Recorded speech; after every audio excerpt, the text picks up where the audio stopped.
Okay, so a very good afternoon to all of you present here.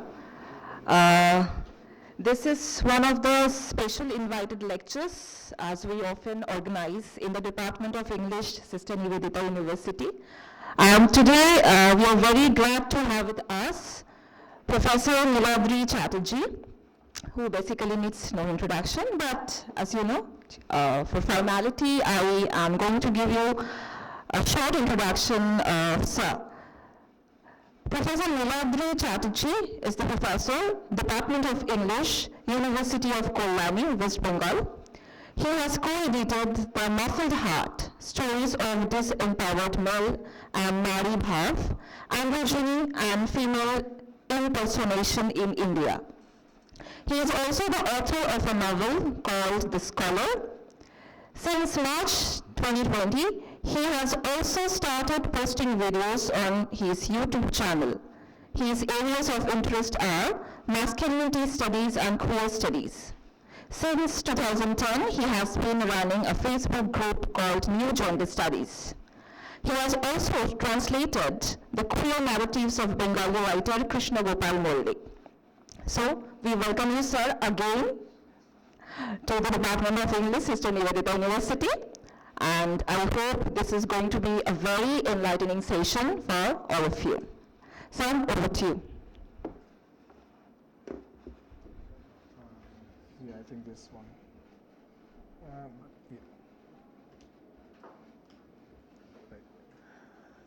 Thank you so much for that introduction, and very happy to be here. This has to be my 7,000th visit to your campus.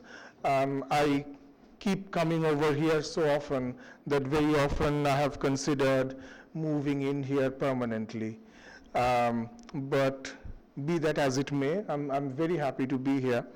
And today I have been asked to talk about Judith Butler's Gender Trouble, but before I go into the text as such, and I understand that you don't have the whole book, you just have chapter 1. So I'll only be concentrating on chapter 1, but before I do that, I think it's very important for us to understand exactly why Judith Butler, why should we bother with her at all. And I think what we should really remember is that Judith Butler approaches feminism from a point which may seem to be very, very unfamiliar, because there are certain things about Judith Butler that make her a bit of a maverick. She turns out to be a bit of a revolutionary. And I'll explain to you why she is revolutionary. And you see, with all revolutions, what happens is that there will be some people who are going to love it, and then there are going to be others who are going to absolutely hate it. But you cannot deny that the revolution has happened. So therefore, across many universities in India, in the gender studies paper, you will find that Judith Butler is there on the syllabus, but very often she is not taught. So therefore, she is simply there so that the syllabus looks good, but she is not touched. So I'm very, very glad that SMU is one of those universities where not only is Judith Butler on the syllabus, but she's actually taught, which is a very, very important thing. Why is she a revolutionary? What did she do to sort of have this reputation? Before I start with Butler, I want to talk about a slightly larger movement, because without that, I don't think you'll be able to understand what is going on with her. I'll start by talking a little bit about politics in general. Now, if we think about politics in general, we will find that for a very long time, well, actually, till the last bit of the 20th century, politics was understood as being predicated on the body. Now that is something that I want you to understand very, very clearly, because otherwise it's going to become a little complicated. Politics was understood in terms of the body.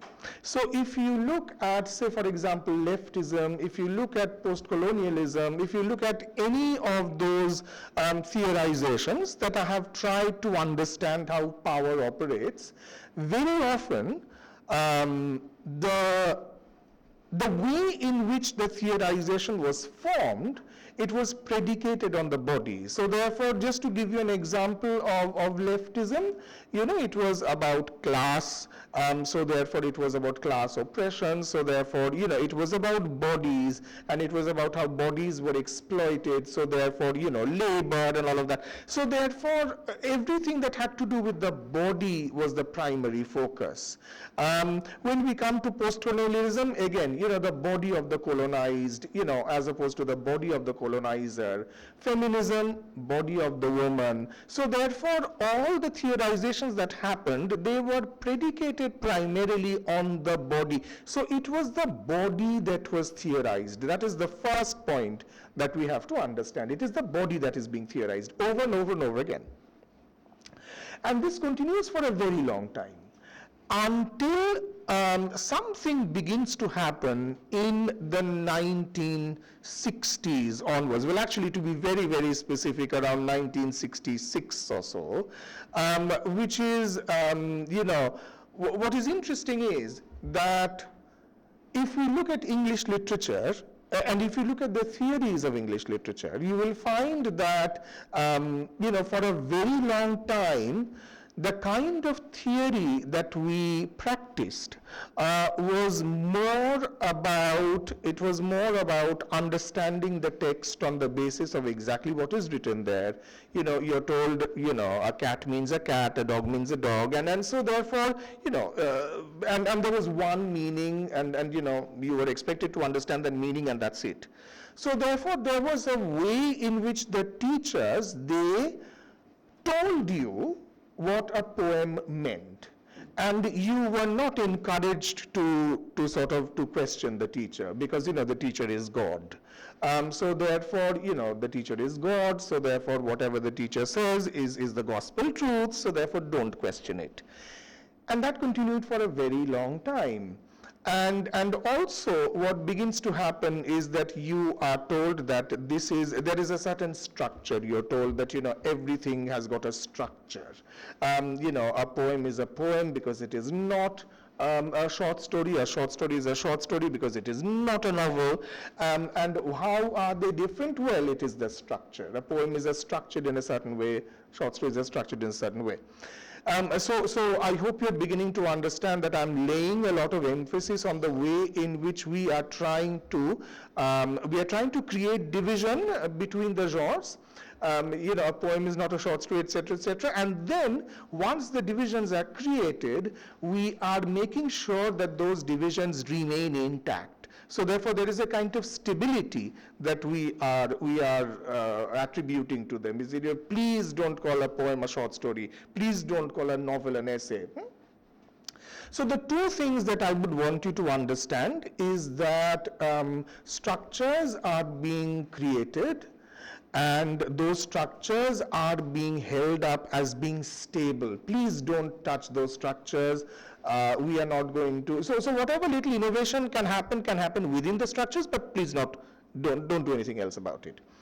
So what we are looking at then is we are then subsuming all of these little structures into a bigger structure, and then we are saying that, if you look at any culture in the world, you are going to find that there are going to be some structures that will be universal. So therefore, what we are looking at then is the way in which we are going to be able to identify, no matter which part of the world we go, basically we will be able to identify some common structures that will be there everywhere.